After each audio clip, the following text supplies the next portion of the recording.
अहिले आएर जसले राजाको सम्मान र इज्जत प्रतिष्ठा र चाहिँ एउटा सुरक्षाको विषयमा वकालत गर्ने यिनै प्रचण्डको विरोधमा शालिग्राम बुढा सैनिकको चाहिँ पूर्ण तुल्य अवस्थामा चाहिँ दुरुस्सान मुद्दा लगाएर हैन हिरासतमा लैजाने लागेको चाहिँ मान्छेलाई गणतन्त्रका पिता प्रचण्डजी हुन् भनेर वकालत गर्दै हुनुहुन्छ। संघीयता, धर्मनिरपेक्षता, देशको इतिहास अनि धर्म संस्कृति परम्परालाई लात हान्नुभयो। उहाँको राजनीति समाप्त भएको अवस्था छ। जसरी पत्रकारितामा हुँदा खबरदारी दिएर रविलाई समर्थन जनताले गर्थ्यो, उहाँको अहिले आएर चाहिँ 60% आज उहाँको गिरेको अवस्था छ। मान्नुहोस् भावी चुनावमा उहाँले जहाँबाट उठ्नुहुन्छ उहाँले त्यही नै हार्नुहुन्छ। रविजीले चाहिँ देशका कल कारखाना बेचिएका छन्, कपडा उद्योग बेचिएका छन्, देशमा स्वरोजगारको व्यवस्था छैन, 90 लाख युवाहरू रगत र पसिना बगाएर रेमिटेन्स देश चलेको छ। यो अवस्थामा चाहिँ नि म राष्ट्रको पोसाक लगाउँछु भनेर त्यो विज्ञापन गरेर घन्टी बजाएर त्यो घन्टीले आफैले सन्देश दिएको अवस्था छ। संहिता देशको लागि घातक हो, यो विषवृक्ष हो, यो चाहिँ के भन्दा भागभण्डा हो। पार्टीका चाहिँ आसेपासेहरूलाई एउटा दिने चाहिँ के भन्दा एउटा खाने भाँडोको रूपमा 7वटा दोकान खोलिएको अवस्था हो। त्यसैले राजनीति गर्छु भन्दैमा राजनीतिको अर्थ विश्लेषण र देशको चाहिँ भू धरातलीय परिस्थिति, जनताको मनस्थिति, देशको अवस्थालाई बुझेर अगाडि बढ्नु भएन। त्यसैले अब रवि लामिछानेको नेपालको चाहिँ जुन एउटा शान थियो, उहाँले नेपाल जनताले जुन आशा गरेका थिए उहाँले भरोसा टुटाउनु हो, देश र जनताले धक्का दिनुभयो, उहाँको राजनीतिक जीवन समाप्त भएको भन्ने तपाईँकै टेलिभिजनबाट भन्दछु। इच्छा नभएका, जनताप्रति जवाबदेही नभएका लठैतहरूबाट देश सञ्चालन भयो। जुन हामीले सत्ताको बागडोर थियौँ, हामीले नै गल्ती गर्यौँ। यस्ता अपराधीहरूलाई एक कुर्सीबाट घिसारेर श्रीलङ्काको जस्तै मट्टी तेल खनाएर जलाउनु पर्छ। देशप्रति गद्दारी गर्छ भने पाउने किन नहोस्, उसलाई गोली ठोकेर मार्नुपर्छ। देशप्रति गद्दारी गर्ने, देशप्रति के भन्दा हलाल गर्ने यी विदेशीका लम्पसारवादी यी नालायक नेतृत्वले देशलाई, यस्तो यो स्वर्गमय देशलाई, प्रशस्त सम्भावना भएको देशलाई आज हरिकङ्गाल बनाए। जब देशले परिवर्तन चाहेको छ, परिवर्तन हुनु जरुरी छ। किन जरुरी छ भन्दा यो पारिवारिक सरकारको कारण राछेपा तपाईँको श्रीलङ्कामा एउटै परिवारको राष्ट्रपति, प्रधानमन्त्री, अर्थमन्त्री, सिँचाइ मन्त्री, कृषि मन्त्री भएर आज विदेशी ऋण तपाईँको 61 खरब पुऱ्याएर आज 61 खरब चाहिँ पुऱ्याएर पैसा लुटेर एमसिसी सम्झौता नगर्नुको कारणले पनि अमेरिकाको पनि त्यहाँ पनि हस्तक्षेप भएर आज त्यो अवस्था भएको छ। भोलि बिहान देशका नेतृत्व सचिएन र भ्रष्टाचार गर्न छोडेन र अझै पनि मौकालाई यसले चाहिँ नजरअन्दाज गर्यो भने यिनका घर पनि जल्छन्, यिनलाई मट्टी तेल हालेर जनताले जलाउँछन्। यो दुर्भाग्य सत्य हो। रवि लामिछानेको केसमा चाहिँ हाम्रो आइजिपी सरले नै बचाएको क्या। रविलाई चाहिँ नेताहरूले त जेलभित्रै मार्थे अरे। यदि हाम्रो सर्वेन्द्र सरले नबचाएको भए, सर्वेन्द्र सर स्वयं आइजी गएर भेटेर don't worry I am with you भने के हो नि। अहिले त्यही सर्वेन्द्र खनाललाई शत्रु मानेर हिँडेको छ। देशमा क्रान्ति हुन्छ हेर्नुहोस्, किन त्यस्तो अवस्थामा गइरहेछ। भारत जब स्वतन्त्रको लागि एउटा मैले कहानी उहाँले भन्नुभयो थियो, वेश्या जुन हुन्छ नि, वेश्यावृत्ति गरेर महिलाले आफ्नो जीवन चलाउने महिलाले पनि आफ्नो राष्ट्र प्रेमको लागि त्यहाँ त्यो बेलाको समयमा 200 रुपियाँ डोनेसन गरेको छ अरे क्या। प्रचण्डजीले चाहे भने सरकार ढालिदिन्छन् क्या। तपाईँको बुझाइमा चाहिँ अब नेपालमा गौरवमय राष्ट्रसत्ता हिन्दू अधिराज्य फर्किँदैछ, गणतन्त्रवादीहरूले आफ्नो झोला झुन्डा बाँधे हुन्छ। फर्किनै पर्छ। जग बसेछ, जराजरामा छ, भ्रष्टाचार गर्नको लागि पनि फर्किनु पर्छ। सरकारी निकाय सानोदेखि माथिलेसम्म भ्रष्टाचारको अखडाले यस्तो लिप्त छ नि, पिउनदेखि हाकिमसम्म के तपाईँको बिना पैसाले उनीहरूले केही काम गर्नेवाला छैनन्। रवि लामिछानेलाई प्रचण्डलाई गाली गरेकै अभिव्यक्तिकै कारण उनलाई दुरुस्सान मुद्दामा फसाइयो। जनताले न्याय नदिएका भए अहिले उनी जेलमा हुन्। राजनीतिमा फौजदारी अभियोगमा सजाय पाएको व्यक्तिले राजनीतिमा भाग लिन पाउँदैन भने कानुनी व्यवस्था पनि छ। आज प्रचण्डलाई चाहिँ खबरदारी गर्ने रविको चाहिँ हैसियत कहाँ पुग्यो। आज चाहिँ केपी शर्मालाई खबरदारी गर्ने, राज्यका हरेक निकायलाई खबरदारी गर्ने रवि लामिछानेको बोली कहाँ गएर दबियो। अहिले त प्रचण्डको तलुवा पनि गएर दबियो। संहिता भन्ने चाहिँ यो विषवृक्ष हो, यो चाहिँ जनताले धान्न सक्दैनन्। दर्शकबिन, बिल्कुल खाली अनलाइन टिभीमा आज बहसको लागि वरिष्ठ राजनीतिक पूर्व डिएसपी केपी शर्माजी हुनुहुन्छ, उहाँ र कविता आचार्य जो क्रान्तिकारी हुनुहुन्छ। मानव यदि मलाई अनुमति दिए भने मानव बनेर म गद्दार नेतालाई मारिदिन्छुसम्म पनि भन्ने एउटा क्रान्तिकारी नेत्री कविता आचार्यजी हुनुहुन्छ। हामी तीनजनाको बहस आज यहाँलाई कस्तो लाग्छ सुझाव दिनुहोला। पहिले सर्वप्रथम म दुवैजनालाई स्वागत गर्छु। स्वागत छ यहाँलाई। धन्यवाद। चिनिया विदेश विभाग प्रमुख 4 दिने भ्रमण सकेर चीन प्रस्थान गर्नुभन्दा अगाडि नै प्रचण्डको इन्डिया भ्रमण तय भयो। प्रचण्डलाई त्यहाँका विशेष व्यक्तिहरूले बोलाबाट आएर प्रचण्ड आज भारत भ्रमण जानुभयो। यो के छ भन्दाखेरि नेपालको राजनीति एउटा तरल अवस्थामा गुजिरहेको अवस्था पनि छ। जीविकाको सवालमा जनताहरू निराश भएको अवस्था छ। राष्ट्र चाहिँ के त भन्दाखेरि लिलाम भइसकेको अवस्था छ। देशका जननागरिकहरूको चाहिँ भाग्य र भविष्य अन्धकारमय भएको अवस्था विद्यमान छ। यो जगजाहेर भएकै कुराहरू। यसमा के त भन्दा देशका राजनीतिज्ञहरूमा न कूटनीतिज्ञता छ, न राजनीतिक विद्वता छ, न ज्ञान छ, न क्षमता छ, न राष्ट्रप्रति माया छ, न जनताप्रति उनको जवाबदेहिता छ। यावत कुराहरू नभएर आज देश चाहिँ के भन्दा लथालुङ्ग अवस्थामा र भताभुङ्ग अवस्थामा भएको अवस्था विद्यमान छ नै। यसै अवसरमा नेपालमा विदेशी चाहिँ क्रीडा स्थलको रूपमा नेपालको भूमि प्रयोग भइरहेको अवस्था छ। आज चाहिँ एमसिसी लगायत एसएसपी सम्मका सम्झौताहरू लागू भइसकेका अवस्था पनि विद्यमान रहेका छन्। यसै अवस्थामा यो राजनीतिक तरलताले यो हाम्रो चाहिँ छिमेकी मुलुकमा रहेको श्रीलङ्काको चाहिँ एउटा बाटोमा अगाडि बढिरहेको अवस्था विद्यमान पनि छ। र आज आएर के त भन्दाखेरि देशका राष्ट्रघाती, देशद्रोही र भ्रष्टाचारी र विवेकहीन र मतहीन अदूरदर्शी नेतृत्वहरूले विगतमा के भन्दा 12 बुँदे सम्झौताबाट देशको सार्वभौमसत्ता दिल्लीमा बुझाएको अवस्था हो। त्यसै अनुरूप धर्मनिरपेक्षता, अब हिन्दू राष्ट्र होइन, राज संस्था का लगायतका चाहिँ विषयहरू पनि यिनले के भन्दाखेरि त्यही 12 बुँदे अन्तर्गत यिनले चाहिँ स्वीकार गरेको अवस्था हो। र आज आएर चाहिँ के त भन्दाखेरि राष्ट्रिय भूधरातलीय यथार्थलाई चिन्तन मनन र विश्लेषण गर्दाखेरि के देखियो त भन्दा स्वयं पार्टीका मान्छेहरूले पनि देशमा चाहिँ के भन्दा यो संहिता भन्ने चाहिँ यो विष वृक्ष हो। यो चाहिँ जनताले धान्न सक्दैनन्। यो जनताको करले चाहिँ तिरेर यसलाई पाल्न सकिन्न। यो सेतो हात्ती हो। यसको काम छैन। संहिता खारेज गर्नुपर्दछ, प्रदेश खारेज गर्नुपर्दछ। देशमा चाहिँ के भन्दा हिन्दू राष्ट्र स्थापना गर्नुपर्दछ। धर्मलाई सापेक्ष धर्मलाई चाहिँ अवलम्बन गर्नुपर्दछ। धर्मनिरपेक्षता खारेज गर्नुपर्दछ भनेर स्वयं चाहिँ के भन्दा अहिले सत्तामा रहेका नेतृत्वले समेत बहस गरेको अवस्थामा देशका यी चाहिँ भनौँ यी भ्रष्टाचारी भनौँ राष्ट्रद्रोही व्यक्तित्व र नेतृत्वहरूको अब के भन्दा श्रीलङ्का जस्तो अवस्था हुने अवस्था देखियो। भोलि बिहान यिनीहरूको घर पनि जल्ने भयो, यिनीहरू भाग्नु पनि अवस्था देखिएको हुनाले एउटा चाहिँ कम्युनिस्ट खेमालाई पनि मिलाएर अगाडि बढ्नको लागि अहिले चीनबाट चाहिँ अब भनौँ विदेश प्रमुख विभागका प्रमुख चाहिँ आएर यहाँ चाहिँ कम्युनिस्ट पार्टीहरूलाई एकीकृत गराएर अब चाहिँ के तिमीहरूको भविष्य छैन, अब के त तिमी हेगमा जाने अवस्था हुन्छ। हेग त अहिले नेपाली जनताले नै बनाउँछन्, तिनीहरूको घर पनि जलाउँछन्, तिनीहरूको चाहिँ के भन्दा बस्न खान हराम बनाउँछन्। त्यसैले अब के भन्दा यो देशलाई स्थायित्व प्रदान गर्नको लागि प्रजातन्त्रसहितको राजालाई स्थापित गर्ने, हिन्दू राष्ट्र स्थापित गर्नको लागि सहकार्य गरेर अगाडि बढ, होइन भने तिनीहरूको भविष्य चाहिँ छैन भन्ने एउटा भनौँ अनुसन्धानमूलक चाहिँ विश्लेषणलाई मध्यनजर राखेर अहिले चाहिँ के भन्दा कमरेड प्रचण्ड महाप्रभुको शरणमा तुम शरणम गच्छामी को चाहिँ लिएर चाहिँ आज प्रस्थान गर्नुभएको छ। उहाँले चाहिँ देशमा हत्या हिंसा का विभिन्न घटनाहरू घटाउनु हो। उहाँले देशलाई यस्तो अधोगति र चाहिँ अनिर्णयको एउटा बन्दीमा देश र जनतालाई बन्धक बनाएको नेतृत्व प्रचण्ड अहिले चाहिँ के भन्दाखेरि आफू बच्नको लागि आफूले कमाएको धन र आफ्नो सुरक्षालाई चाहिँ सुरक्षित राख्नको लागि अब त्यहाँ मोदीको दूतबाट बोलावट भएर उहाँ चाहिँ गएको अवस्था छ। यो त अब कालान्तरमा भावी दिनले बताउला। तर यस्तो चाहिँ के त यो दुर्भाग्य पनि हो।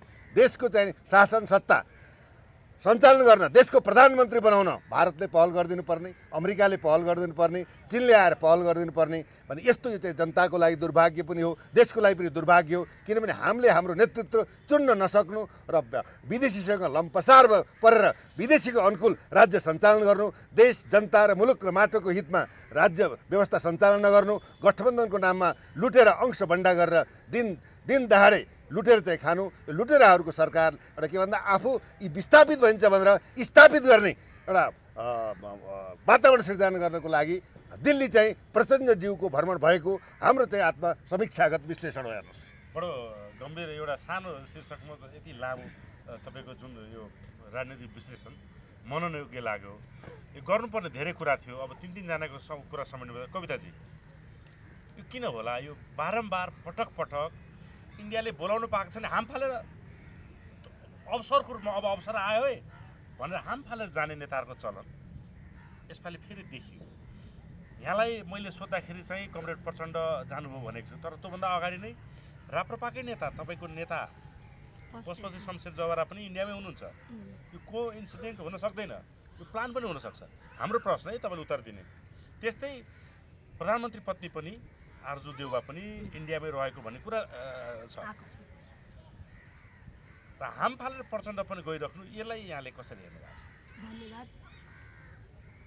यो त सत्य हो, मालिकले बोलाएपछि दास नजाने कोही आएन होइन। त्यही त अब एउटै सेनारियो हो कि एउटै एन्सर छ कि तपाईँको भनाइ अर्कोतिर पनि केही छ कि? पशुपति शमशेर राणाको चाहिँ दुईटाको हुन्छ। उहाँको सोसल रिलेटिभ्स पनि भारतमा हुनुहुन्छ, अर्को राजनीतिक भिजिट पनि हुनसक्छ। म हुँदैन भन्नु। यता होइन प्रचण्डको, उहाँहरूको त मैले कुरै कोट्याएको छैन। प्रचण्ड हाम्रो प्रचण्डजी चाहिँ किन जानुभयो भन्दाखेरि हाम फालेर जानुभयो। किन उता चिनको के आदेश आयो, भारतले मान्छ कि मान्दैन भन्ने उहाँलाई डर। होइन उनीहरू कस्तो छ भने चिनसँग पनि केही फाइदा लिउँ, भारतसँग पनि फाइदा लिउँ, आफू सत्तामा टिकिराखौँ। कसरी हुन्छ, सत्तामा टिकौँ, देश लुटौँ, देश बेचिराखौँ भन्ने सोच राखेकोले गर्दाखेरि भारतको के आदेश आउँछ भनेर। किनभने अघि सरले भारतले के आदेश दिने होला त यसपल्ट प्रचण्डलाई? जहाँसम्म लाग्छ अहिलेको सबै परिस्थितिले हेर्दा सरले भने जस्तै अब देश आर्थिक स्थितिले श्रीलङ्काको उसमा गइरहेकोले गर्दा डे बाई डे जनता भोको पेटमा बाँचिरहेको अवस्था छ। अहिलेसम्म एक छाक खाइरहेको छ। अब 2-4 महिनापछि चुनाव पछाडि त्यो एक छाक खान पनि जनता जब छोड्छ नि, अनि जनताले त हिजो श्रीलङ्काको यस्तो त आगो लाउँछ देशमा।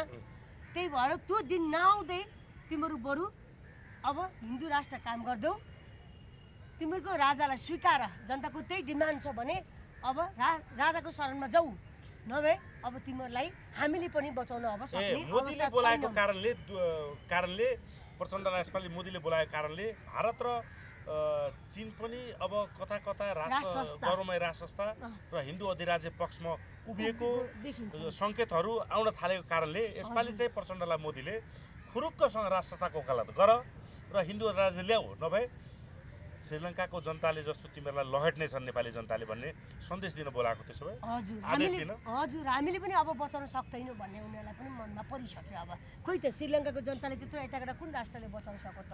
श्रीलङ्का पनि त कति न कति झुकाउ त 1-2% त, तर साथ त सकेन नि त। जब जनताको भेला आएपछि झन् हाम्रो देशमा त होइन, हाम्रो जब त्यसै पनि इतिहासमा वीर गोर्खाली भनेर चिनेको जनताले जब जनता आउँछ त्यो बेला त रोक्न जति दोन गरिस, जति लुटिस हामीलाई पनि जति तिमीले जे सोसानो सुम्पिस फाइदा लिइसके नि। अब बाँच्नु छ भने चाहिँ नेपाली जनता र देशको पक्षमा काम गर भन्छन् त मोदीले। एकदम अन्तिम विकल्प नागरिकता थियो, हेर्नुहोस् उनीहरूले चाहेको अब नागरिकता विधेयक होइन मालिकको आदेश अनुसार नै आइरहेछ। जबकि त्यत्रो संसदमा होइन भीम सरले, हाम्रो गङ्गा चौधरी म्यामहरूले, अनि उसको हाम्रो निमकीमा कसुवाल सरले विरोध गर्दै हुनुहुन्छ। तर अब उनीहरूकै पार्टीभित्र पनि देशप्रेमीहरू, उनीहरूकै पनि आफ्नो देशप्रेमी जनता जाग्नु भयो क्या। उहाँले नै भन्नुभयो संहिता अब देशले थाम्न सक्दैन, हिन्दू राष्ट्रको उसमा लिएर जाउँ भनेर काङ्ग्रेसमा पनि आवाज उठ्यो। कम्युनिस्टमा हामीले हेर्छौँ भने प्रसाई सरकै पनि भोइस आइसक्यो, उहाँले पनि बक्कैदा भन्नुभयो। त्यस्तै गोकुल बास्कोटालाई पनि भनिसके संहिता देशले थाम्न सक्दैन, खारेजी गरौँ भनेर। त्यो भएर अब पार्टीभित्र विद्रोह खारेजी कुरा भारतले पनि चाहन्छ संहिता खारिज होस् भनेर।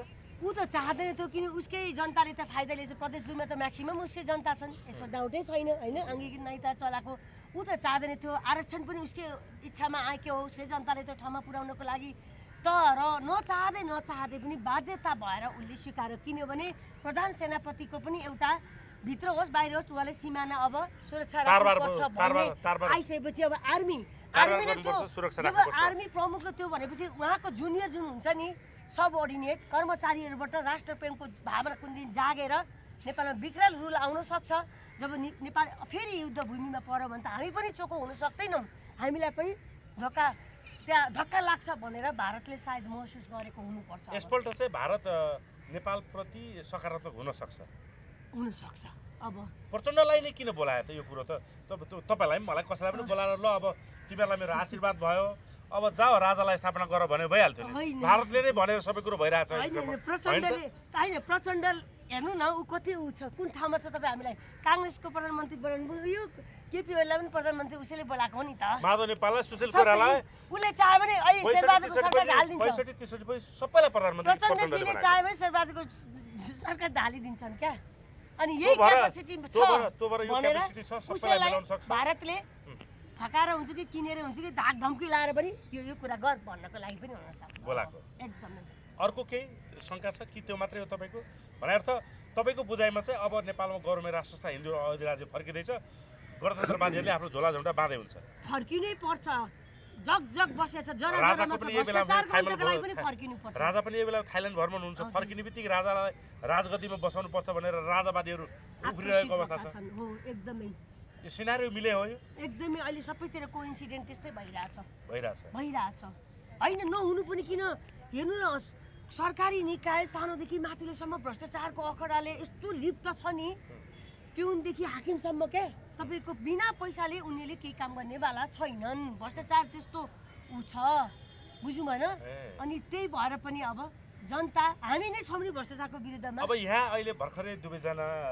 अग्रजहरूले हजुर संहिता अब यो देशले धान्न सक्दैन नेपाली जनता संहिताबाट चाहिँ आजित भइसके देशको बजेटको 83% बजेट त संहिता पालनलाई खर्च हुने रहेछ सुन्नुहोस् 17% छ विकासको बजेट विकास त्यसबाट पनि 90% फेरि भ्रष्टाचार हुन्छ सुन्नुहोस् है विकास हुँदैन त्यो भइरहेको अवस्थामा मूलधारको राजनीति के काङ्ग्रेस एमाले माओवादीकै जल्दा बल्दा नेताहरू संहिताले यो देश टाँट पल्ट्यो अब संहिता चाहिँ खारेज गर्नुपर्छ भनेर भनिरहेको अवस्थामा बुद्धिजीवी नागरिक समाज राजनीतिक विशेषज्ञहरूले चाहिँ संहिता खारिज गर्नुपर्छ संहिताले रहिरह्यो भने मुलुक सिर्जनाको श्रीलङ्काको बाटोमा अवश्य भावै जान्छ भनिरहेको अवस्थामा नेपालको चर्चित पत्रकार 3 करोड जनताको ढुकढुकी रवि लामिछाने त संहितालाई बलियो बनाउँछु धर्मनिरपेक्षतालाई गर्छु नेपाली जनतालाई पेलेर भयो भने राजनीति गर्छु भन्ने खालको साँठ घाँट टाँट एकदम शान देखाएर 3 ठाउँ कार्यक्रम गरिसके चितवन तपाईँको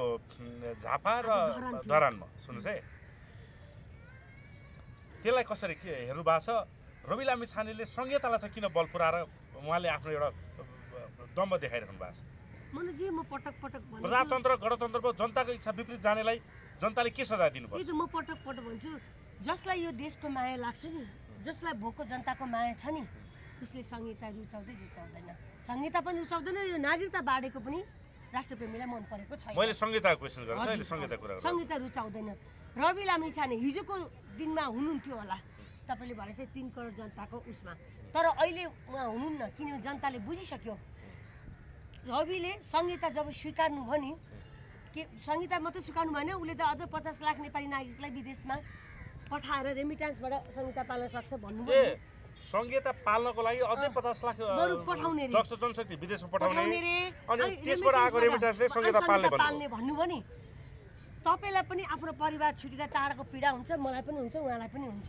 हरेक मान्छेले आफूलाई कसरी म देशप्रेमी जनताप्रेमी हुँ भनेको कसरी हो त उहाँ हुनै सक्नु भएन देशप्रेमीले त हामीले सधैँ अधिकार मागिरहेको छौँ यही मलाई खाना बस्न ग्यारेन्टी गर भनेर यही इन्डस्ट्रिज खोल भनेर संहिता खारेज गर भनेर हामी त अब जुटाइरहेको तर जनतालाई त दक्ष जनशक्तिलाई विदेश पठाएर त्यसको रेमिट्यान्सबाट देश पाल्छु भनिरहेको छ कि सधैँ अहिलेको दलाल सत्ताहरूमा गए नि उहाँ पनि त्यो ठाउँमा पुगेपछि सत्ता टिकाइराख्नु लागि पनि आउनुभन्दा पहिले पटक पटक यो व्यवस्थाले चाहिँ योभन्दा पहिले राजाहरूको सानमान हेर्नुहोस् भनेर उहाँले आफैले भिडियो देखाइ पुरानो नेपाल र अहिलेका नेपाल गणतन्त्र यो प्रजातन्त्र पछिको नेपाल र पञ्चायतकालीन नेपालको अवस्था देखाएको थियो कि त्यो देखाउँदै गर्दाखेरि उनले पञ्चायत धेरै राम्रो फार बेटर देन अहिलेको प्रजातन्त्र उनले भनेका थिए आज आएर यही प्रजातन्त्रलाई बलियो बनाउने प्रजातन्त्र गणतन्त्र वा संहितालाई बलियो बनाउने काम चाहिँ किन गर्दै होला यहीबाट प्रश्न छ हिजो उनी स्वतन्त्र थिए रे राजाहरूको गुणगानहरू होइन राजतन्त्रको वकालत गरे अब उनी कतैबाट मोबिलाइज छन् या कसैले उसलाई किनिसकेको छ खरिद भइसकेको मान्छेले अब दास भइसकेपछि त मालिकले जे भन्छ त्यही मान्नु पर्यो है त्यही बुझिन्छ नि होइन जस्तो हाम्रो नेपाली जनताले एकछिन मैले हिजो पनि राष्ट्र संस्था मागिरहेको छु आज पनि राष्ट्र संस्था मागिरहेको छु किन म स्वतन्त्र छु म कसैबाट परिचालित होइन म एउटा नेपाल आमालाई माया गर्ने महिला भएको आमा भएकोले गर्दा के भन्न चाहनुहुन्छ नेपाली जनताले त त्यसो भए संहिता नचाही उसले संहितालाई अँगाली राख्दाखेरि नेपाली जनताले साथ दिन्छन् त मुस्किल छ रवि लामिछानेले अब त्यस्तै सिधा सादा जनताको ठाउँमा गएर चुनाव लड्नु उहाँले चाहिँ कता कता जित्न सक्नुहुन्छ तर उहाँको पार्टीलाई जित्न गाह्रो छ प्रत्यक्षतर्फबाट त भोट आउँदैन बहिष्कारमै परेको हुन्छ धरानमा त मान्छे देखिन त धरानको मैले पनि हेरिरहेको थिएँ भर्खरै होइन एकछिन अगाडि आउनु भन्दाखेरि 2-4 जना मान्छेहरू उपस्थित हुन्थ्यो बाँकी सबै कुर्सी खाली किन धराने जनता त देशप्रेमी छ नि नभए जुन हाम्रो राई हुनुहुन्छ धरानको मेयर हर्क सामङ उहाँ स्वतन्त्र हो र उहाँ कतैबाट पनि मोबिलाइज हुन्न उहाँ झापाको पनि हिजो हेरेको थियो 1.5-200 भन्दा बढी मान्छे थिएनन् चितवनमा पनि त्यही कन्डिसन थियो हजुर यस्ता तामझाम सहित कार्यक्रम गर्दाखेरि मान्छे त उनको लाख आउनु पर्ने हो नि त चितवनमा लाख आएको थियो हामीले नै आन्दोलन गर्दाखेरि लाख थिएनन् के भन्दै यहाँ बानेश्वरमा यहाँ पनि थियो त्यो हो अब ठिक छ म यही प्रश्न के बिदाइकन गएँ अब खानेले जे गरिरहेछन् अहिले त्यो के ठिक छ देश र जनताको लागि मनोजजी अब तपाईँले चाहिँ राष्ट्र मुलुक र राष्ट्रियता राष्ट्रिय स्वाभिमान राष्ट्रिय अखण्डता र नेपाली नागरिकको जनजीविका र चाहिँ समसामयिक समस्यालाई हरेक नागरिकको घर दैलोमा पुगेर सुसूचित गराउनु भएको छ। यो नेपालको इतिहासमा तपाईँलाई चाहिँ यो सुसूचित गराउनेमा प्रमुख एउटा पात्रको रूपमा हामीले सम्मान र नमन पनि गर्न चाहन्छौँ। यहाँको प्रश्नलाई धन्यवाद दिन्छ। मैले दुईवटा कुराहरू यहाँ राख्न चाहेँ। एउटा यो देशको अवस्था, यो के हो भन्दाखेरि देशमा जब गणतन्त्र आयो, गणतन्त्र नेपाली जनताले चाहेको तन्त्र नै होइन। हेर्नुहोस्, यो विदेशीबाट आयातित तन्त्र, आयातित धर्म, आयातित संस्कार, आयातित विचार र आयातित चाहिँ के भन्दाखेरि सबै कुरा के भयो, आयातित भयो। यो आयातित किनिएको, कसैले दिएको भनौँ एउटा उपादान आयातित, यी सब आयातित परिस्थितिले गर्दा नेपालमा यो खालको प्रकृति जन्मियो र नेता पनि के भइदियो भन्दा देशका नेता नभएर, नेपाली जनताका नेता नभएर, मुलुक र माटोका चाहिँ सम्मान र राष्ट्रभक्ति नेता नभएर यिनी के भयो भन्दा विदेशीका गोठाला भए। यिनीहरूलाई चाहिँ के भन्दा उनले अराएको काम गर्ने भए, जुन कारणले गर्दा आज चाहिँ बाटो देख्नु भएको छ। आज चाहिँ के भन्दा सबै आयातित बनाउने रवि लामिछानेलाई के भन्नुहुन्छ म भन्दैछु। त्यो हुनाले अहिले के त भन्दा देशको चाहिँ के भन्दा सम्मानित एउटा संस्था न्यायालय पनि भ्रष्टाचार मुक्त हुन सकेन, सुरक्षा निकाय पनि यिनीहरूकै अन्डरमा चल्नुपर्ने अवस्था भयो, आर्मीले पनि के भन्दा आफ्नो सोभियोग प्रयोग गर्न पाएन, जनताले पनि आफ्नो चाहिँ के भन्दा नागरिक अधिकारलाई प्रयोग गर्न पाएन। यत्र तत्र सर्वत्र भ्रष्टाचारी गन्ध आयो। हुने खानेले मात्र के हुने भयो भन्दाखेरि सहुलियत पाउने भए, एउटा के भन्दा भुइँ मान्छेहरू सर्वसाधारण जनताहरूले एउटा सिटाबोर्ड नपाउने अवस्था भयो। देश जर्जर भयो। 18 खर्ब तपाईँको चाहिँ ऋणले चाहिँ व्याप्त भयो। एकजना नेपालीको काममा 62,000 ऋण चाहिँ नै बोक्नु परेको अवस्था छ। सङ्घीयताको चाहिँ खर्च धान्दाखेरि धन्दै 8 देखि 10 खर्ब चाहिँ तपाईँको लगानी भएको अवस्था छ। यो देश के भयो भन्दा भ्रष्टाचारमा लिप्त भयो। अब सर्वोच्चताको मूल्याङ्कन भएन। अदालतले प्रधानमन्त्री नियुक्ति गर्ने अवस्था भयो। राष्ट्रपति जुन प्रमुख व्यक्ति हो उहाँको कुनै स्थान रहेन। भनेपछि राजनीति के भन्दा दुष्चक्रमा परिणत भयो, एउटा दूषित राजनीतिमा परिणत भएको अवस्थाले गर्दा अहिले देश छिन्न भिन्न अवस्थामा भएर आर्थिक सङ्कट चाहिँ निम्ताएर यिनले चाहिँ दिन दुगुना रात चौगुना कमाएर अरब खरबौँ कमाएर देशलाई टाट पल्टाए। त्यो कारणले गर्दा श्रीलङ्काबाट दुईटा पाठ, हे नेता हो, तिमीहरूले आफ्नो सुरक्षित भविष्य चाहन्छौ, सुरक्षित तिमीले कमाएका सम्पत्ति चाहन्छौ, सुरक्षित तिम्रो परिवार चाहन्छौ भने तिमीहरूले के गर भन्दाखेरि अब यो जो जनताले चाहेको होइन देशमा राज संस्था होइन राजासहितको प्रजातन्त्रलाई अंगीकार गरेर व्यवस्था चेन्ज गरेर अगाडि बढ, होइन भने तिमीहरूको खैरियत छैन भनेर चाहिँ यदि तिमीले मान्दैनौ भने तिमीहरूका घर पनि जल्छन्, तिमी पनि जल्छौ, तिमी पनि मर्छौ। तिम्रो देहान्त चाहिँ के हुन्छ भन्दा राष्ट्रघातीहरूको लागि एउटा चाहिँ के भन्दा अकल्पनीय दुर्घटना घट्छ भन्ने हिसाबमा देश चाहिँ एकदम अल्मलिएको अवस्था छ। एकातिर यहाँ चाहिँ एउटा भनौँ विश्वमा चाहिँ एउटा लेफ्टिस्ट एउटा डेमोक्रेट पार्टी हुन्छ, दुईवटा हुन्छ। नेपालमा 115वटा पार्टी चाहिँ खोलिएको छ। बाबुराम भट्टराई, झन्डाल खनातदेखि लिएर देखिहाल्नु तपाईँले। अब अहिले आएर रवि लामिछानेको कुरा गर्दा उहाँले हामीले सम्मान गरेको व्यक्ति हो। तपाईँ हामीले 12-14 दिनसम्म आन्दोलन गरेको अवस्था हो र चाहिँ नेपालको इतिहास, धर्म, संस्कृति, राज संस्थालाई स्थापित गर्नुपर्छ भनेर तपाईँ हामी मानव हमाल होइन लगायतका चाहिँ मान्छेहरू अहिलेसम्म रोडमा नै हामीले आन्दोलन गरेको अवस्था पनि हो। त्यसले गर्दाखेरि उहाँले चाहिँ के त भन्दा अहिले आएर जसले राजाको सम्मान र इज्जत प्रतिष्ठा र चाहिँ एउटा सुरक्षाको विषयमा वकालत गर्ने यिनै प्रचण्डको विरोधमा शालिग्राम बुढा सैनिकको चाहिँ मरणतुल्य अवस्थामा चाहिँ दुरोत्साहन मुद्दा लगाएर होइन हिरासतमा लागेको चाहिँ मान्छेलाई गणतन्त्रका पिता प्रचण्डजी हुन् भनेर वकालत गर्दै हुनुहुन्छ। भनेपछि उहाँले के त भन्दा सङ्घीयता, धर्मनिरपेक्षता, देशको इतिहास अनि धर्म, संस्कृति, परम्परालाई लात हान्नुभयो। त्यसले गर्दाखेरि उहाँले बाटो बिराउनु भयो। उहाँको राजनीति समाप्त भएको अवस्था छ। जसरी पत्रकारितामा हुँदा खबरदारी दिएर रविलाई समर्थन जनताले गर्थ्यो, उहाँको अहिले आएर चाहिँ 60% आज उहाँको गिरेको अवस्था छ। मान्नुहोस् भावी चुनावमा उहाँले जहाँबाट उठ्नुहुन्छ उहाँले त्यही नै हार्नुहुन्छ। यो ध्रुव सत्य हो, यथार्थ चिन्तन पनि हो। जसले मुलुक र माटो र देशलाई धोका दिन्छ उसलाई चाहिँ के भन्दा यो धरतीले पनि माफ गर्दैन। उहाँले चाहिँ बाटो बिराउनु भएको छ। यदि सुधार हुन्छ भने लिङ्गदेनसँग आएर समर्थन सहकार्य गरौँ, देशलाई चाहिँ युगान्तकारी परिवर्तन गरौँ। अझै पनि समय छ, तर बाटो बिराउनु भयो। उहाँको साम दाम दण्ड, उहाँको हिँडाइ शैली, गाडी घोडा, भनौँ 50औँ युट्युबर साथीहरू लगाएर हुल हङ्गा मचाएर अब अहिले आएर चाहिँ के भन्दा अब जब प्रधानमन्त्री चाहिँ बाबुराम भट्टराई भन्दा बित्तिकै मुस्ताङ्गे जीप लिएर चाहिँ देशमा उत्पादन भएको टन्नुपर्छ भने नाटक गरे। त्यहाँबाट अब त्यो देशमा एउटा के भन्दाखेरि एउटा साधनले चाहिँ रविले पनि त लुगा लाउनुपर्छ, नेपाली पोसाक भन्न पाउनुपर्छ भनिसकेपछि विदेशीकोमा चाहिँ कमिसन खाएर त्यो मुस्ताङ्गे चाहिँ नेपालमा चाहिँ उत्पादन भएको मुस्ताङ्गे जीवलाई विस्थापित गराए विज्ञापन गरेर। अहिले आएर चाहिँ के भन्दा रविजीले चाहिँ देशका कल कारखाना बेचिएका छन्, कपडा उद्योग बेचिएका छन्, देशमा स्वरोजगारको व्यवस्था छैन, 90 लाख युवाहरू रगत र पसिना बगाएर रेमिटेन्स देश चलेको छ। यो अवस्थामा चाहिँ नि म राष्ट्रको पोसाक लगाउँछु भनेर त्यो विज्ञापन गरेर घन्टी बजाएर त्यो घन्टीले आफैले सन्देश दिएको अवस्था छ। त्यसले गर्दा उहाँले बाटो बिराउनु हो। संहिता देशको लागि घातक हो, यो विषवृक्ष हो। यो चाहिँ के भन्दा भागभन्डा हो। पार्टीका चाहिँ आसेपासेहरूलाई एउटा दिने चाहिँ के भन्दा एउटा माई खाने भाँडोको रूपमा 7वटा दोकान खोलिएको अवस्था हो। त्यसैले एनी कन्डिसनमा जनताले यस्तो चाहिँ करको भारी बोकेर ढाड भाँचेर यिनलाई पाल्न सक्दैन। संहिता भनेको देशको लागि एउटा अपराधिक संस्था हो र यो देशको लागि दुर्भाग्य हो। यो हट्नुपर्छ। राज संस्था राजासहितको प्रजातन्त्र स्थापित हुने अवस्था आएको छ। हरेक राष्ट्रवादीको तपाईँको चाहिँ कण कणमा राष्ट्रको राष्ट्रवादिताको रगत सञ्चार भएको अवस्था छ। त्यसैले कसैले राजनीति गर्छु भन्दैमा राजनीतिको अर्थ यसको विश्लेषण र देशको चाहिँ भूधरातलीय परिस्थिति, जनताको मनस्थिति, देशको अवस्थालाई बुझेर अगाडि बढ्नु भएन। त्यसैले अब रवि लामिछानेको नेपालको चाहिँ जुन एउटा शान थियो, उहाँले नेपाल जनताले जुन आशा गरेका थिए उहाँले भरोसा टुटाउनु हो। देश र जनताले धोका दिनुभयो। उहाँको राजनीतिक जीवन समाप्त भएको भन्ने तपाईँकै टेलिभिजनबाट भन्दछु र लेखिदिनु राख्नुहोस्। यो एउटा ऐतिहासिक विवेचना पनि हुनेछ जस्तो मलाई लाग्दछ। हेर्नुहोस्, ठिक छ।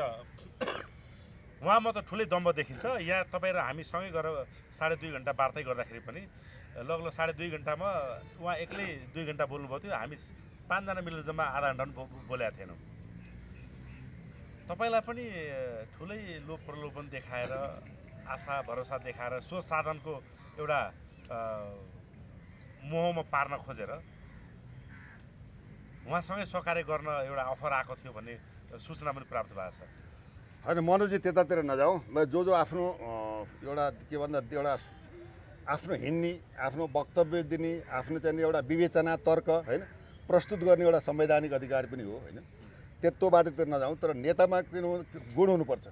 पहिला तपाईँको चाहिँ देशको स्थिति अवस्था के छ, हाम्रो चाहिँ आर्थिक उन्नति किन हुन सकेन, देश विकास हुनु किन सकेन, लाखौँ युवाहरूले देश छोड्नु बाध्य कसले गरायो, देशका कल कारखाना विस्थापित कसले गरे, राष्ट्रघाती सम्झौता गरेर देशलाई लिलाम गरे। यस्ता राष्ट्रघाती, देशद्रोही र विवेक नभएका, राजनीतिक क्षमता नभएका, राजनीतिक निष्ठा नभएका, देशलाई बनाउँछु भन्ने इच्छा नभएका, जनताप्रति जवाबदेही नभएका लठैतहरूबाट देश सञ्चालन भयो। जुन हामीले सत्ताको बागडोर थियौँ, हामीले नै गल्ती गर्यौँ। यस्ता अपराधीहरूलाई एक कुर्सीबाट घिसारेर श्रीलङ्काको जस्तै मट्टी तेल खनाएर जलाउनु पर्छ। त्यो दिन आउँछ। हेर्नुहोस्, किन भन्दा देशप्रति गद्दारी गर्छ भने त्यो बाहुनै किन नहोस्, उसलाई गोली ठोकेर मार्नुपर्छ। हेर्नुहोस्, किन भन्दा देशभन्दा ठुलो, राष्ट्रदेशभन्दा ठुलो संसारमा कुनै पनि छैन। त्यो देशप्रति गद्दारी गर्ने, देशप्रति के भन्दा हलाल गर्ने यी विदेशीका लम्पसारवादी यी नालायक नेतृत्वले देशलाई, यस्तो यो स्वर्गमय देशलाई, प्रशस्त सम्भावना भएको देशलाई आज हरिकङ्गाल बनाए, जनताका छोराहरूलाई दास बनाए। यो सही छैन। यो अन्तिम अवस्था आएको छ। यसलाई एउटा मौका कि सुध्र कि अब के भन्दा आत्मसमर्पण गर भन्ने अवस्था आएको छ। यो नजिकै छ। हेर्दै जानुहोस्। अब देशले परिवर्तन चाहेको छ। परिवर्तन हुनु जरुरी छ। किन जरुरी छ भन्दा यो पारिवारिक सरकारको कारण राछेपा तपाईँको श्रीलङ्कामा एउटै परिवारको राष्ट्रपति, प्रधानमन्त्री, अर्थमन्त्री, सिँचाइ मन्त्री, कृषि मन्त्री भएर आज विदेशी ऋण तपाईँको 61 खरब पुऱ्याएर आज 61 खरब चाहिँ पुऱ्याएर पैसा लुटेर एमसिसी सम्झौता नगर्नुको कारणले पनि अमेरिकाको पनि त्यहाँ पनि हस्तक्षेप भएर आज त्यो अवस्था भएको छ। त्यो हुनाले चाहिँ के भन्दा भोलि बिहान देशका नेतृत्व सचिएन र भ्रष्टाचार गर्न छोडेन र अझै पनि यो मौकालाई यसले चाहिँ नजरअन्दाज गर्यो भने यिनका घर पनि जल्छन्, यिनलाई मट्टी तेल हालेर जनताले जलाउँछन्। यो दुर्भाग्य सत्य हो र अझै पनि सच्चिनुपर्ने अहिले समयको आवश्यकता पनि हो। हेर्नुहोस्, प्रचण्ड सचिन छन् त, त्यसो भए इन्डिया गइरहेछन् त। फेरि पनि दोहोऱ्याएँ मैले यो कुरा। अब कुरो यस्तो छ। हेर्नुहोस्, प्रचण्डले प्रचण्डले ल्याएको गणतन्त्र होइन, त्यो कुरो बुझ्नुहोस् पहिला। अब माओवादीको जनयुद्ध कहाँबाट सुरु भयो? इन्डियाले पाल्यो, इन्डियाले बन्दुक दियो, बारुद दियो, खाना दियो, लाउन दियो। यस आरामसित बसे यहाँका जनताका छोराछोरीहरूलाई त्योलाई भनौँ खाने बस्ने घर बास सबै पाइन्छ। यो सबभन्दा देशको चाहिँ के भन्दा तानासा भनेको राजा हो, राजालाई फाल्नुपर्छ भनेर उल्टो बाटो हिँडाएर आज के पाए? त्यही चाहिँ माओवादीको जन्मदिन जन्मदाता इन्डिया हो।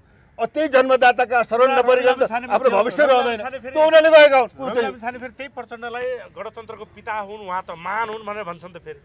यो अर्थले के जनाउँछ भन्दा मैले पहिल्यै भनिसकेँ, शालिग्राम बुढा सैनिकको हत्याकाण्डमा रवि लामिछानेलाई प्रचण्डलाई गाली गरेकै अभिव्यक्तिकै कारण उनलाई दुरस्थान मुद्दामा फसाइयो। जनताले न्याय नदिएका भए अहिले उनी जेलमा हुन्थे। त्यसकारणले घुँडा टेकेर प्रचण्डको शरणमा गएका हुन् रवि। अर्को राजनीतिक उसमा के छ भन्दा कानुनले के भन्छ भन्दा कुनै पनि फौजदारी अभियोगमा सजाय पाएको व्यक्तिले राजनीतिमा फौजदारी अभियोगमा सजाय पाएको व्यक्तिले राजनीतिमा भाग लिन पाउँदैन भने कानुनी व्यवस्था पनि छ। फौजदारी मुद्दामा छन् रविजी अहिले पनि। ती बाटो र पाटोलाई पनि समेट्नको लागि आज प्रचण्डलाई चाहिँ खबरदारी गर्ने रविको चाहिँ हैसियत कहाँ पुग्यो? आज चाहिँ केपी शर्मालाई खबरदारी गर्ने, राज्यका हरेक निकायलाई खबरदारी गर्ने रवि लामिछानेको बोली कहाँ गएर दबियो?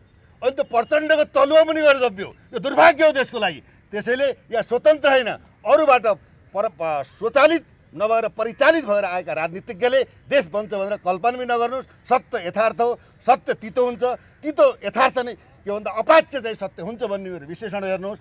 रविले बाटो बिराए, संहितालाई अंगीकार गरे, धर्मलाई लात हाने, जनताको चाहिँ विश्वासलाई घात गरे, त्यसैले उनको राजनीतिक जीवन पनि समाप्त भएको मेरो आत्मसमीक्षाले एउटा विश्लेषण गरेको कुरा हो। यस्तो पत्रकारिताको बाघ रवि लामिछाने मुसा भएर प्रचण्डको शरणमा गएकै हुन्थे सबै। स्पष्ट देखियो कि अवस्था जुन देखियो हामीले त्यही बनियो। हामीले त उसलाई होनार देशको प्रधानमन्त्री बनोस् यस्तो चाहिने मान्छे भनेर हामीले त उहाँलाई स्वीकार गरेको। 12 दिनसम्म आन्दोलन गरेको रविलाई जेल हाल्यो भने मैले आत्महत्या गर्छु भनेर मैले बोलेको अझै पनि भिडियो छ हेर्नुहोस्। भने त्यत्रो सम्मान गरेको मान्छेले देशलाई घात हुने अर्को परचक्री भएर विदेशीको एजेन्डा लिएर जनताको चाहिँ भनौँ के भन्दाखेरि तपाईँको टाउकोमा लात हान्ने अधिकार उसलाई कसले दियो? सच्चिनु पर्छ पर्दैन? मनोजी एउटा जानकारी गराउँछु। म पूर्व आइजिपी सरसँग यस्तै राजनीतिक विषयमा म पनि त्यहाँ मिटिङमा बस्ने मौका पाउँदाखेरि रवि लामिछानेको केसमा चाहिँ हाम्रो आइजिपी सरले नै बचाएको क्या। रविलाई चाहिँ नेताहरूले त जेलभित्रै मार्थे अरे यदि हाम्रो सर्वेन्द्र सरले नबचाएको भए। सर्वेन्द्र सर स्वयं आइजी गएर भेटेर don't worry I am with you भनेको हो नि। अहिले त्यही सर्वेन्द्र खनाललाई शत्रु मानेर हिँडेको छ रवि लामिछाने। रवि लामिछानेलाई बचाउनलाई I am with you don't worry भनेर आउनु भएको। उसलाई बचाउने सर्वेन्द्र खनाल। सर्वेन्द्र खनालसँग अहिले बोलचाल पनि छैन भन्ने सुनिन्छ। त्यस्तै छ अपरिचित। तर यो कुरा दुःखद हाम्रो देशमा यही हो, जसले राम्रो गर्छ नि ऊ माथि चाहिँ उभलो हुन्छ क्या। सर्वेन्द्र खनालले नै बचाउनु भएको। त्यो मिटिङमा म पनि थिएँ। सर्वेन्द्र सरले नभएको भए रविलाई मार्ने उनीहरूले चाल गरिसकेको थिए। सर्वेन्द्र सर स्वयं त्यहाँ गएर उहाँले के भन्नुभयो, यदि रहरूको सबै पोल खोलिदिन्छु भन्नुभयो। म आज भन्दैछु सर्वेन्द्र सर मलाई माफ गर्नु होला, त्यो गोप्य मिटिङ थियो होइन। मैले आज किनभने उहाँलाई त आइजिपी भएको मान्छे कुन नेताले कहाँ के भ्रष्टाचार गरे, कति अपराधी छन्, यिनीहरू कति स्वतन्त्र भन्ने कुरा सर्वेन्द्र सरलाई सबै थाहा छ नि त। थाहा छ भने भोलि खोल्नुपर्छ उहाँले। उहाँ पनि अब राजनीतिमा आउन खोज्दै हुन्छ देश बचाउनको लागि होइन। मैले अवश्य खोल्छु भन्नुभएको छ। मैले क्वेसन गरेको थिएँ, सर यस्तो हुँदा पनि अब हजुर नबोल्ने भनेर समय आएपछि बोल्छु म्याम भन्नुभएको छ। उहाँले खोल्नुहुन्छ एक दिन अवश्य। मैले एउटा कुरा थपेँ उहाँकै नानीको कुरालाई। हजुर सर्वेन्द्र खनाल भनेको एउटा कर्तव्यनिष्ठ इमान्दार चाहिँ नि प्रहरी अफिसर हो। उहाँले मेन पावर, पेट्रोलियम पदार्थ, गुन्डा नाइकीदेखि लिएर यावत कुरालाई तहस नहस पारेर देशलाई सिस्टममा ल्याउने एउटा चाहिँ अहम पात्र पनि हो। तर उहाँलाई चाहिँ विभिन्न खालको काण्ड लगाइयो। त्यो के भन्दा यो डिजाइन अन्तर्गत भइएको। तर you are the qualified officer Nepal police भन्ने त्यो म उहाँलाई रेस्पेक्ट गर्छु। र उहाँलाई बदनाम गर्ने खेल भित्रैबाट खेलिएको अवस्था हो। तर क्यापेबल र सक्षम राष्ट्रवादी एउटा चाहिँ अफिसरको पनि मैले सम्मान गरेको छु। आफैलाई राम्रो गर्ने मान्छेसँग अहिले सहकार्य गरिरहेको छ नि। यतिसम्म हुन्छ अरे पुलिस प्रशासनमा है। त्यो हामीलाई जुन तपाईँ बाटोमा हामी ट्राफिक समाज छ नि, हामीलाई चिटहरू काटिन्छ अथवा हामीले पैसा दिन्छ, त्यो माथिकालाई पनि भाग लाग्छ अरे क्या। त्यो सानो कर्मचारीलाई हामीले दोष दिँदैन, माथिका पनि सहभागी छन्। मैले पनि सबै सङ्कलन भएर धेरै उनीहरूलाई कर्मचारी सानाले अलिअलि भाग भएर उनले त्यो काम गर्दो रहेछ। त्यो पनि हामीलाई थाहा छ। तर के गर्नु, अहिले हाम्रो सरकार छैन, त्यही भएर हामी चुप लागिरहेको छौँ। अनि के लाग्छ जस्तै फेरि हामी रवि कहाँदै जाउँ, किनभने पक्कै उनीप्रति केही एउटा ठुलो आशा थियो अनि नै उनको बारम्बार कुरा कोट्याइन्छ होइन त।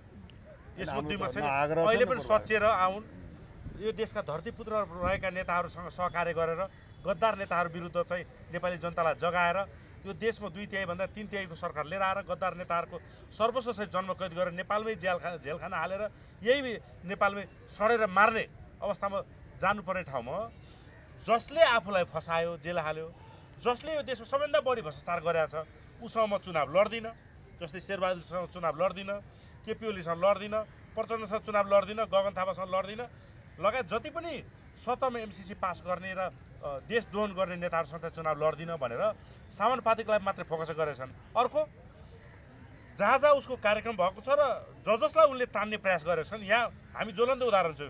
केपी दाई हामीलाई उहाँले तान्ने धेरै प्रयास गरे हो, त्यसै बोलेको नै हो।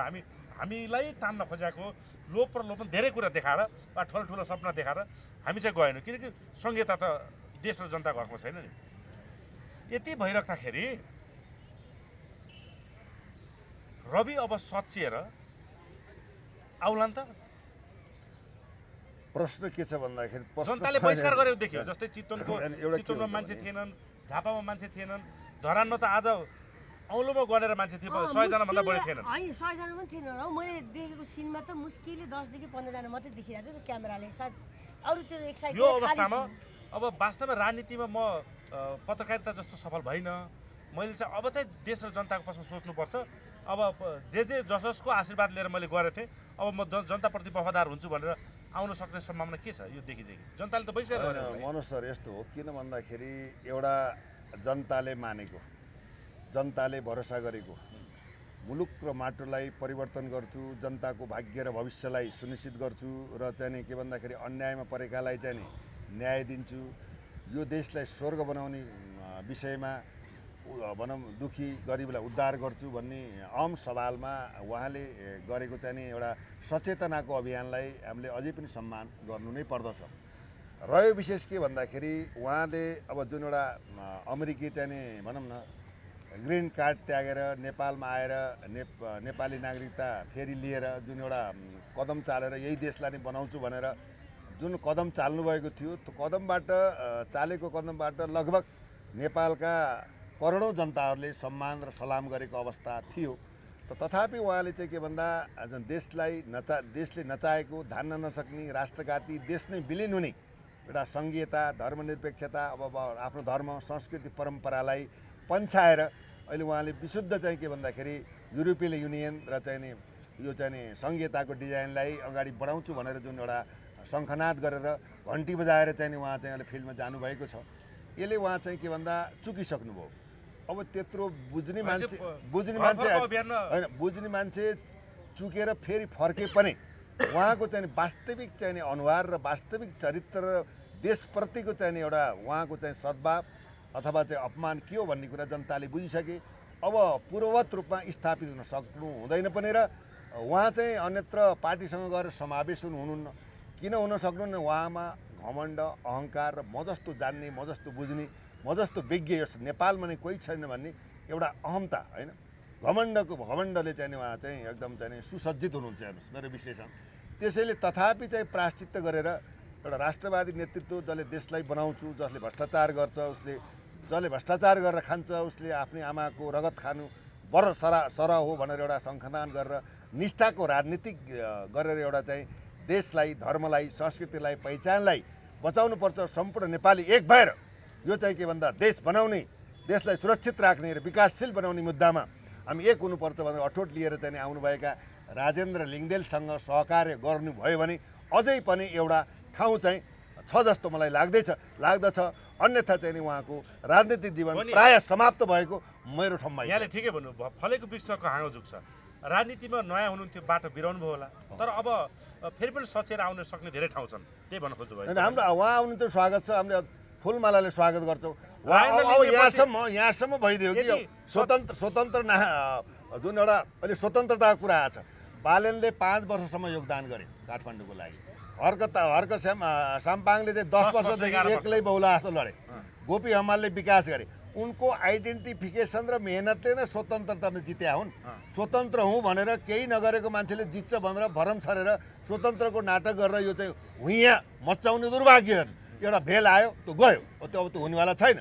त्यसैले अब पार्टीगत रूपमा अब राजनीतिक परिवर्तनको लागि पार्टी चाहिन्छ नै त्यो हुनाले अब पार्टी को अहिले पनि केही बिग्रेको छैन फर्किन्छन् भने हाम्रो त राजेन्द्र लिङदेनपछि हाम्रो त उहाँलाई आह्वान छ स्वागत छ सम्मान छ इज्जत दिन्छौँ प्रतिष्ठा दिन्छौँ सम्मान दिन्छौँ most welcome to Rastriya Prajatantra Party we are always waiting you are most welcome भनिरहेको छु एकदमै हो हो एकदमै होइन एकछिन म एउटा कुरा भन्न चाहन्छु मनोजी मैले अस्ति भारतीय एउटा देशप्रेमी राजीव दीक्षितको इन्टरभ्यू हेरेको थिएँ अब हाम्रो देश पनि त्यही अवस्थामा गइरहेछ फेरि पनि देशमा क्रान्ति हुन्छ हेर्नुहोस् किन त्यस्तो अवस्थामा गइरहेछ भारत जब स्वतन्त्रको लागि एउटा मैले कहानी उहाँले भन्नुभयो त्यो वेश्या जुन हुन्छ नि वेश्यावृत्ति गरेर महिलाले आफ्नो जीवन चलाउने महिलाले पनि आफ्नो राष्ट्र प्रेमको लागि त्यहाँ त्यो बेलाको समयमा 200 रुपियाँ डोनेसन गरेको छ अरे क्या त्यो बेलाको 200 देशलाई त्यो बेलाको 200 भनेको अहिलेको 2 करोड होला बढी नै होला एक त उनले आफूलाई शरीरलाई बेची 1945 भनेपछि 80 वर्ष पहिले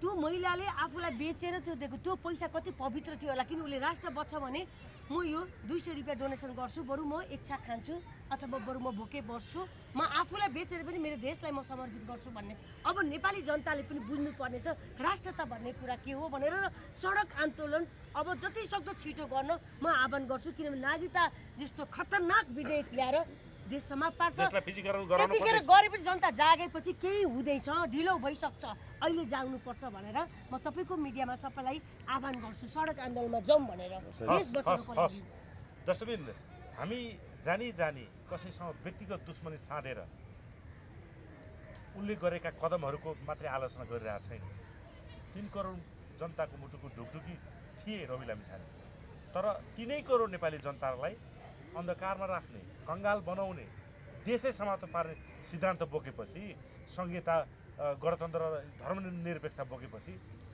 उहाँलाई मैले त कम्तीमा साथ दिन सकिनँ र बाँचुन्जेल खबरदारी गर्नेछु हाम्रो खबरदारीलाई व्यक्तिगत दुश्मनी नठानिदिनु होला सवाल देशको छ देशको लागि म मनोज सापकोटाले यदि मेरो पिताजी अगाडि आउनुहुन्छ भने पनि म उहाँलाई पन्छाएर उहाँलाई सम्झाएर वा उहाँलाई खबरदारी गरेर मुलुकको पक्षमा लाग्नको लागि मेरो लडाइँ जारी रहनेछ जय नेपाल आमा जय